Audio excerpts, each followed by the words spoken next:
I was actually supposed to discuss the new proposal for substitution therapy in Norway for a national clinical guideline. It's not public yet.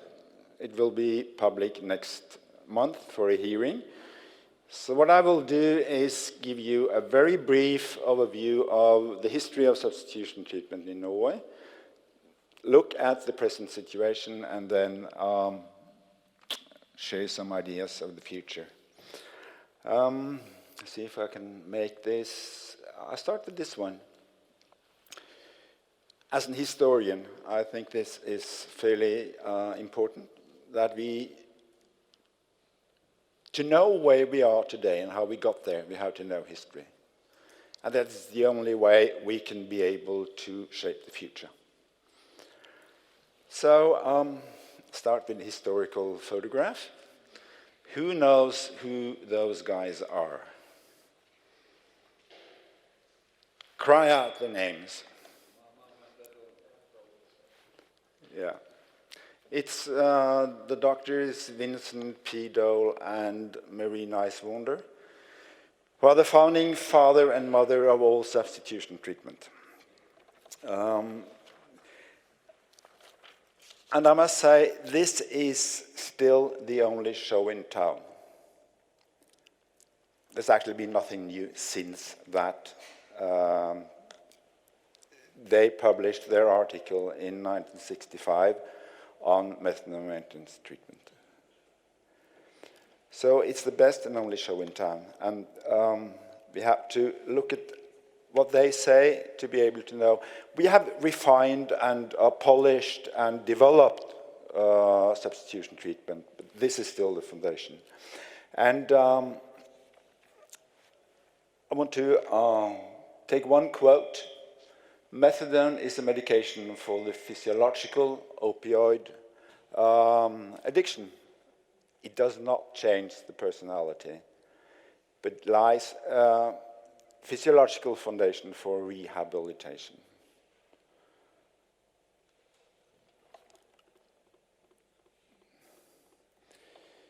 The title asks if we're going into version 3.0.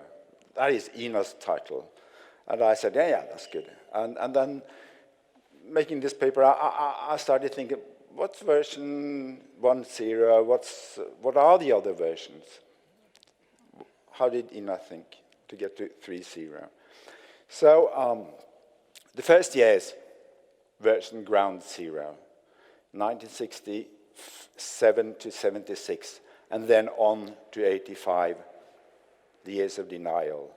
And the foundation is the white paper of 1975 that says that illicit drug use has no place in Norwegian society. The aim is a drug-free society. Abstinence is the goal of all interventions. Abstinence is the goal of all interventions. And substitution treatment is the same as giving up on someone's rehabilitation. These are the dictums of that white paper, the first white paper on drug policies in Norway. And it did follow us as the ground for Norwegian policies until the middle of the 90s. And even in 1976, the Directorate of Health sent out, they banned the use of all use of opioid substitution in drug treatment. And even if there were comprehensive treatment services for substitution treatment in Denmark and Sweden, it was not discussed in Norway, as far as I know. And then something happened. 1985, the AIDS epidemic hit Norway. And this is perhaps my first historical point, that it took a disaster to change our way of thinking. That is when the tide changed, or began to change. So there was a period of reorientation with a few projects, but only for HIV-positive patients. And that is so terrible, I think, that we introduced substitution treatment in Norway only for people carrying a deadly disease. I think we were the only country in the world to do that. And the overdose deaths skyrocketed. In 1985, already several hundred people had died from opioid overdose. And then there were several other OST projects until 1997, several trials.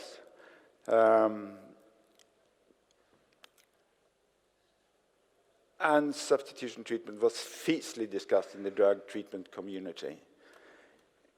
It even came to, well, very close, people starting fighting at meetings I attended.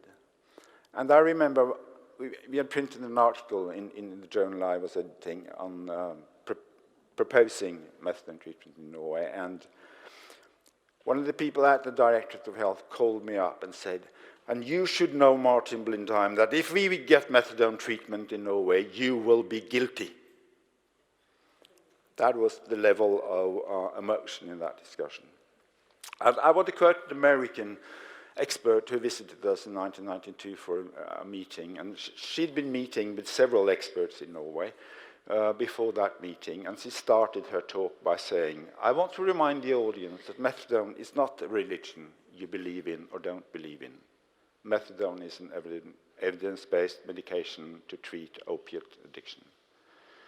She had met so many experts who had said, I don't believe in methadone. I don't believe in methadone.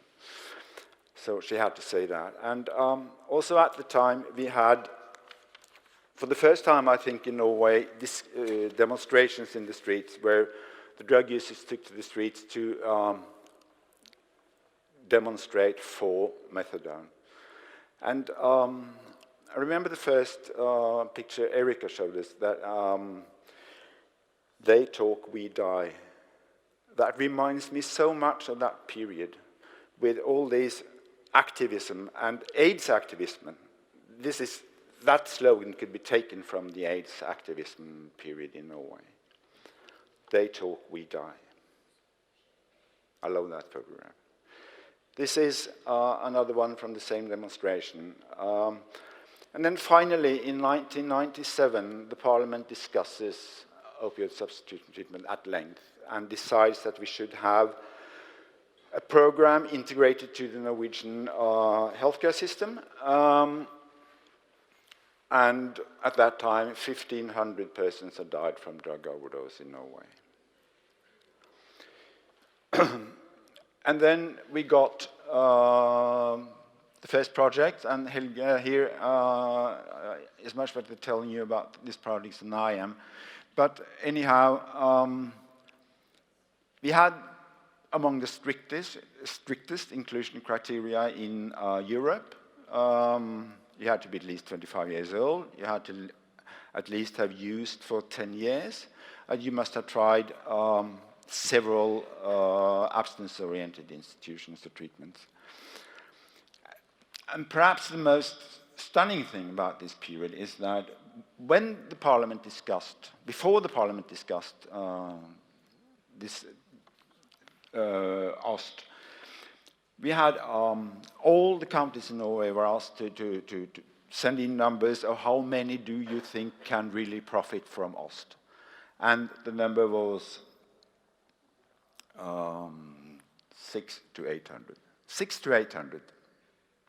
It's a bit like Big thought the number is 47. That's the meaning of life and everything. And the number of patients we had in Austin in 2005 is 3,000 ITM. So 3,800 out of those 600 to 800 did actually become patients in Aust. And then in 2005, this is a photograph from very slick magazine. It was called Henne. On methadone, they interviewed 2 patients, and what the patients said, or the introduction says, a sip a day with fruit taste, but is methadone really a miracle cure? Benton Vigdis would not have been alive without it. I include this because it shows that during those few years, methadone maintenance treatment or substitution treatment was very much accepted in the public eye. There were several articles like this. So the whole view on this treatment modality was changed during very few years. And then when we come to version 2.1 is the national clinical guideline that I was responsible for at the Directorate, and Helge was part of the working group, and I don't think there were any others present who were in that working group. The inclusion criteria was opioid dependence. So that makes it part of the normal paradigm in medical treatment. And at the same time, in 2005, all addiction treatment was moved from the municipal county level to the national level, integrated in the national healthcare system.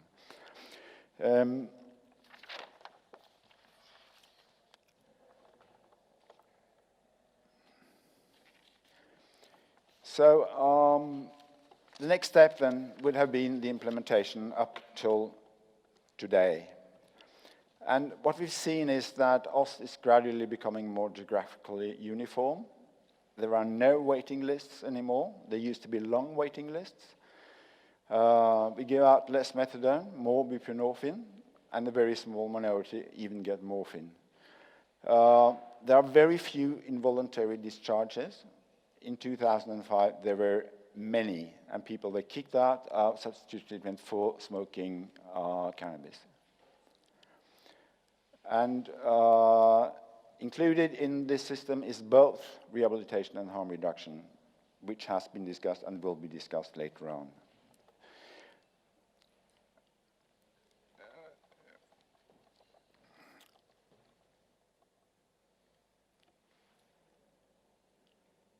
So,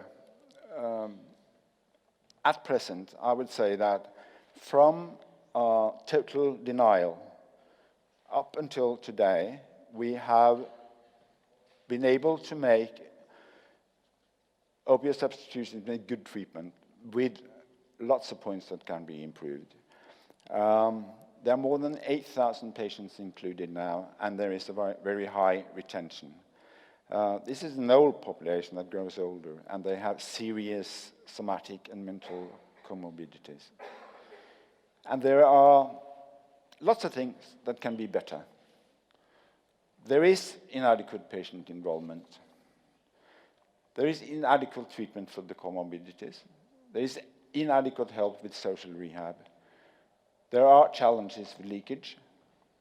And there are also challenges with safety versus patient autonomy that are, I would say, unsolved. And there are 4,000 patients that have been included in LAR that have quit the treatment. And there are quite a few who have never been there. So, what will the future? We will get a revised guideline now. That's INAS version 3.0. This is what I think will be included. And I see Kenneth is looking at his watch, so that means that time is running out. But we know that heroin will be included on a trial basis. We know also that there are efforts to include 24 hours morphine that so far have stranded, must be taken in on off-label basis.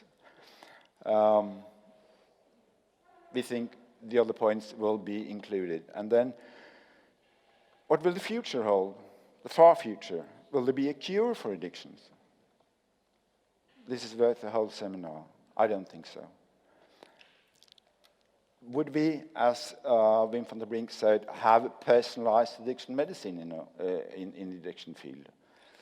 It's been promised as long as I can remember almost, and there still is very little if you compare with oncology, that's cancer treatment. Will there be substitution treatment for other addictions? It's been promised for a long time, and I hear Wim van der Brink say that they're promising trials. 5 minutes left. That's great. So, but this is perhaps something, not the very near future, but in more years, we might see more personalized medicine in addiction. But I think that probably will be linked to genetic vulnerability and prevention more than to treatment. I want to go back to Dr. Dahl. He said in an interview we made that methadone alone changes little in the life otherwise chaotic.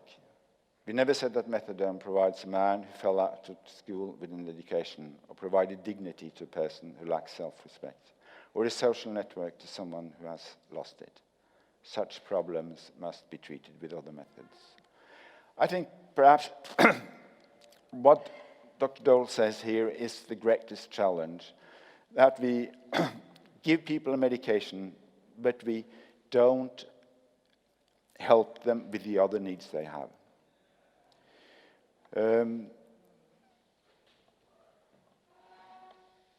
Opioid dependence or addiction is a chronic disease with bio-psycho-social components.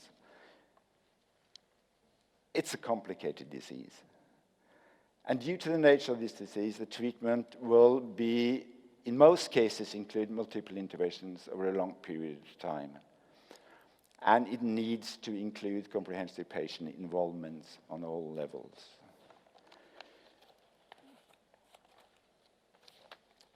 So then, to sum up,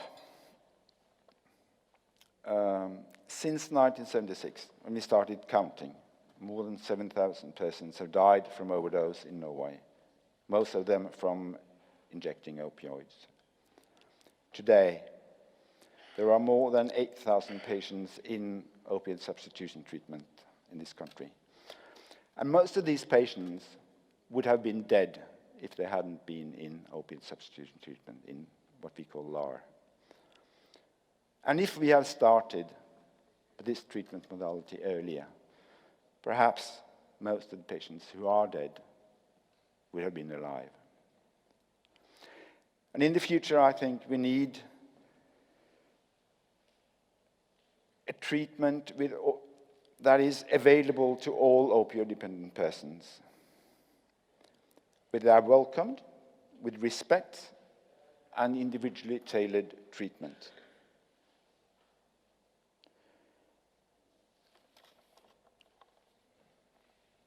And I don't remember who it was earlier today. He started with Hippocrates. The most important in medical care is to save lives, then give relief and care, if possible, cure, and at all costs, do no harm. I think that's a very good dictum also for opiate substitution treatment. And then finally, you can read this poem that applies to all of us. Thank you.